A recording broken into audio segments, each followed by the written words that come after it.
Oui, effectivement, notamment le président ukrainien Volodymyr Zelensky qui s'est exprimé à la tribune ce mercredi matin, juste avant le prince souverain, ou encore Emmanuel Macron mardi après-midi et bien entendu le président américain avec un discours de 57 minutes dans lequel il n'a pas pesé ses mots, notamment à l'encontre des Nations Unies dont il a remis en question l'utilité, mais aussi les pays européens et la Chine. Il s'agit de son plus long discours prononcé devant l'Assemblée générale des Nations Unies. Et en début de semaine, Alexandra, a eu lieu le lancement de la Climate Week, un événement auquel a assisté le prince souverain à Times Square. Exactement, c'est une grande tradition dans le monde de la finance. Chaque jour, la cloche d'ouverture et de fermeture du Nasdaq est sonnée et occasionnellement, cette opportunité est offerte à une organisation caritative. C'était le cas ce lundi pour le prince souverain. Au nom de sa fondation, il était accompagné d'Andrew Forrest, président de la Minderoo Foundation. La cérémonie s'est ensuite conclue sur Times Square pour une photo officielle.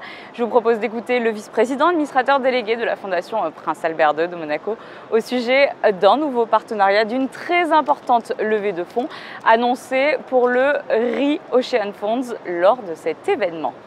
Jour très significatif, lancement de la Climate Week, lancement de l'Assemblée générale des Nations Unies.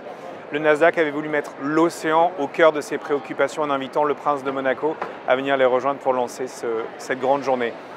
Deuxième annonce que l'on adore, qui est très pragmatique, qui est très concrète, le docteur Andrew Forrest de la Minderoo Foundation vient d'annoncer en direct l'investissement de 5 millions d'euros dans le ReOcean Fund. Donc vous le savez, c'est le fonds d'investissement que la Fondation a lancé avec Monaco Asset Management pour promouvoir une économie bleue durable.